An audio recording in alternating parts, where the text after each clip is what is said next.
Hey guys, Dave Schmitz, ResistanceBandTraining.com. Just got back from the high school weight room.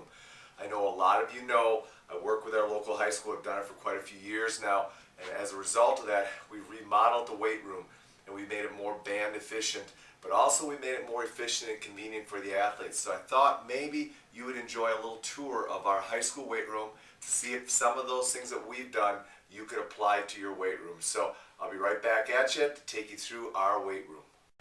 So let me take you through our weight room, and let me take you through how I set it up so that you get a better idea of how you can set your facility, your weight room up with bands. First of all, I'm going to swing around here. One of the things we did is we had an open wall, and as you can see, what I did is I placed bars up on the wall, both vertical bars as well as upright horizontal bars.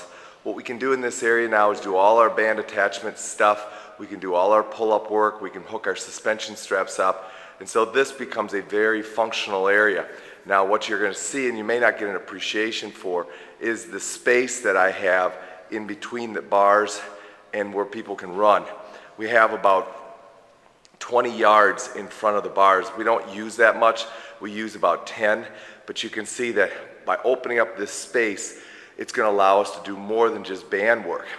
Now what we also did is I made sure that all portable equipment went along the walls. So you can see that we've got all our dumbbells and our flat benches along there. Now I think one of the things I recommend too is I'll zoom in here and you'll see that we hook all our bands up onto the wall. We have them hooked up there. Now if you don't feel they're going to be secure, then what you do is you have the kids hook up there and then they go ahead and after that you put them away. Now let's go on in and you'll see that one of the things I invested in or worked with is we got this cable column machine. And one of the reasons I got the cable column machine was so that we could do some prehab work, or if we needed to go ahead and do some work with gals, we had a machine that we could easily go ahead and do that with. So I'm going to continue to proceed through here now. What you're going to see is, you're going to see our bench press area is set up. Now the way I set up our weight room is in fours. You're going to notice we got 4 bench press areas. We actually have 5 squat racks, and you'll see that in a bit. But now what we can do is we can go ahead and we open up. The bench press area can be a very closed area. It doesn't have to be a very spat out area. So a lot of times when I go into weight rooms, I see the areas so spread out when it comes to the bench press area, and we try to keep ours nice and tight. Now I'm going to go ahead and I'm going to swing over here, and you're going to see that along the back wall we have our squat racks.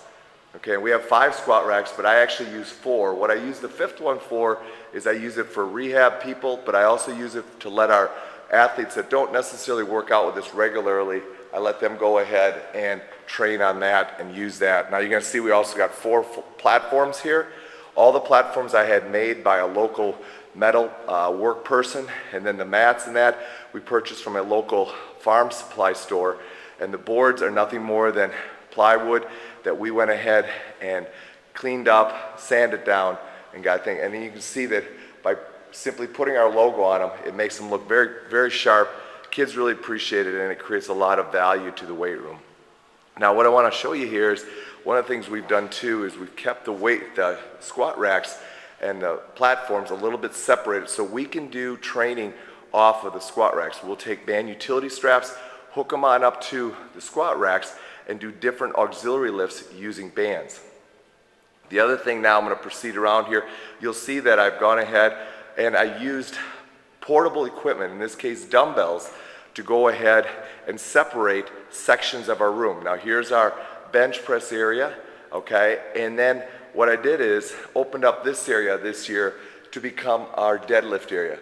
So what we'll do is we'll set down portable platforms here that we have, and we'll go ahead and drop in our deadlift area. So we can put 4 deadlift areas there. We go ahead and put our bars up here. You can see our deadlift bars are right there.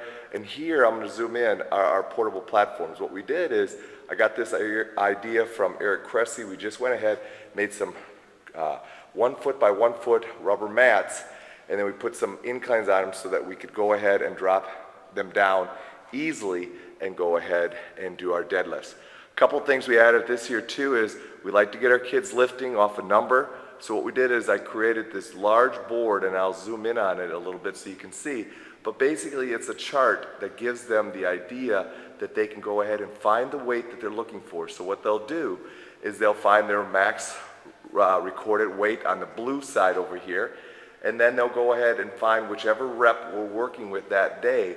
You'll see at the top it's the reps, probably can't see that real well, and then they just find the number that they go ahead and train with. A couple other quick things that I did real quickly is got all portable equipment off, so I found a metalwork person to go ahead and help me, and what he did was he went ahead and created this ball rack for me. We also built in our stability balls and put them back into a little open area that we didn't need to use, so we got all of that out of there. From there, you can get a sense now that that's our weight room. Now we can attach bands to anything that's stable enough. You'll also see in the back area there, we have some machine-based equipment, some hammer strength equipment that we always had. I didn't want to let that go because I thought we could use that for kids when they are coming off injuries, or if we just need to teach kids how to start learning how to strength train. So that gives you a little idea of our weight room and how we set it up.